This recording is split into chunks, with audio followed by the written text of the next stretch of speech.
Minecraft's Nether update is the latest awaited update for the game. For so long now, players have been waiting for this update to come, so now that it's finally out, what do I think of it? Well, you probably don't care, but let's find out. Also, before we start, I'm going to be focusing on the Nether part of this update, as that's what's interested me the most. So first, let's go over the mobs, categorized by the biome you find them in. In the Nether Forest, you can find zombie pigmen, which have been redesigned and renamed to zombified piglins, a subset of the newly added piglin. They act about the same way as they did before, but with a new coat of paint. Speaking of the piglins, by nature they will attack you if you don't wear gold armor. If you're worried about the lower armor points, then don't, because you only have to wear one piece of gold armor to get on their good side, thankfully. Just be careful not to mine gold or open chests near them though, or else they'll get aggro on you anyway.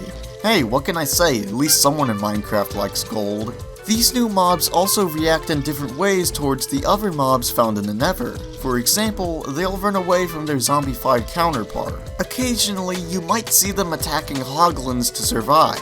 Don't mistake this for them helping you out though, because trust me, I learned the hard way.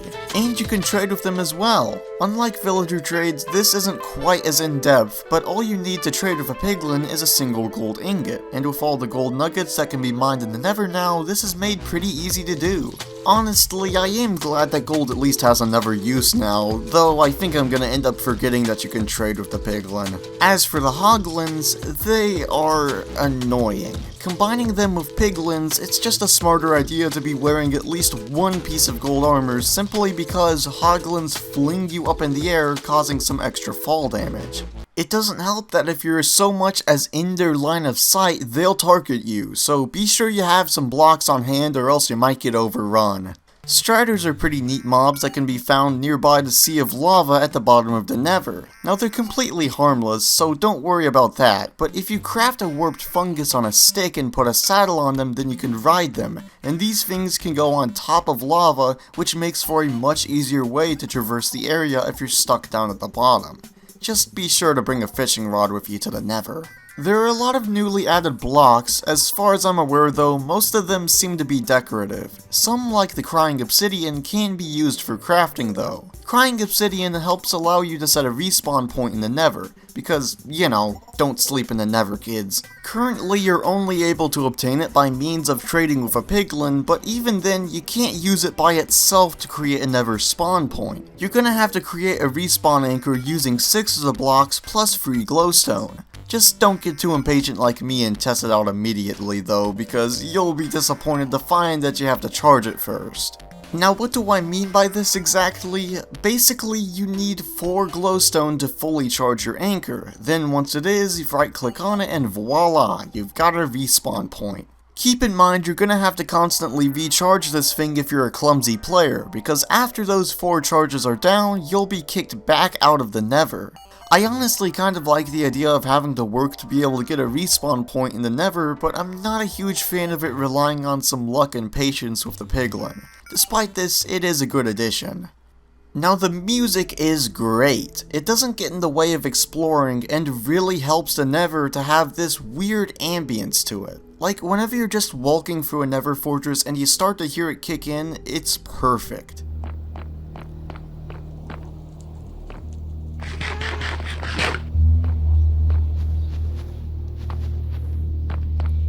And the new music disc added in for this update is unironically a bop. Legitimately, it's my new favorite. The others are pretty unmemorable apart from Stall, but this one is great. It makes sense too considering it was composed by the same person who composed Celeste's soundtrack.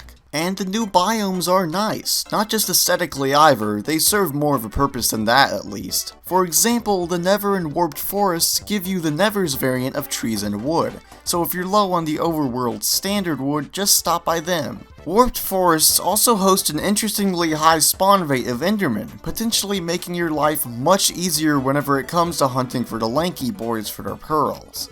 Previously, you could find them in the Nether, but they were very spawn. Basalt Deltas, Nether Wastes, and the Soul Sand Valley are the others, and there's not much to say about them. Unfortunately though, if you're playing Minecraft normally and looking for a Nether fortress, it's gonna take a while with all these new biomes. What with the trees obscuring your view and certain structures looking like the Nether fortresses, it's just confusing all around to navigate. Something I find funny about this update is that it's now legitimately possible to live in the Nether without having to go back to the overworld for a good food source. In fact, someone has already beaten the game by starting in the Nether and working their way out. I've gotta admit, that's pretty dang cool.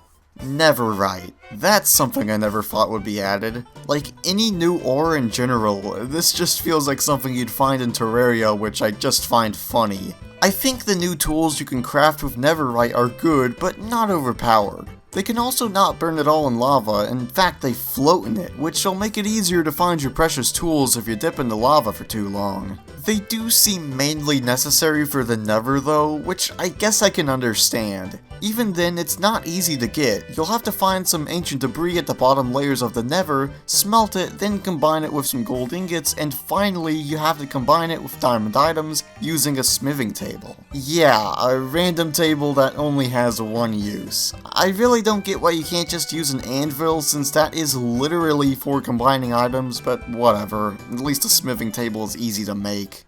The game is still doable without netherite, but nonetheless I don't mind the addition. It's more of something for dedicated players as an end goal. My main issue with this update stands with the Nether fortresses. Now they look the exact same of course, but wither skeletons have been made much more common in them, and I mean much more common, to the point where they are literally everywhere. I'm not even playing on hard difficulty. This is on normal. I understand they want to make the Nether fortresses more of a threat, but the thing is, they already are with blazes. Combining them with wither skeletons, if you don't have diamond armor, then you are dead. Well, it is possible without full diamond armor and tools, but the process of collecting blaze rods is slowed down heavily by wither skeletons spawning so frequently now.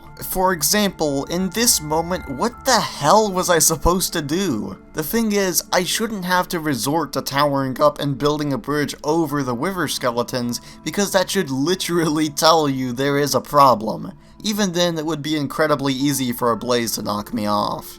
You can say I'm over-exaggerating, which I am a bit, but it just frustrates me that they made the wither skeletons this common. I already don't like being in the Nether for very long, but this certainly doesn't help. So overall, would I say the Nether's update was a bad one? Not at all. There are just certain things about it that annoy me a bit, though I wouldn't be surprised in the least bit if I was alone on that. There are a lot of cool additions like the new biomes that make this update feel really atmospheric alongside all of the new ambient noises that can be heard. It also makes the Nether more difficult now, which for some I can see it being more refreshing. As for myself, I'm personally not a huge fan of it, but I'd love to hear your thoughts on this update in the comments, so let me know what you think and I'll see you all in the next one.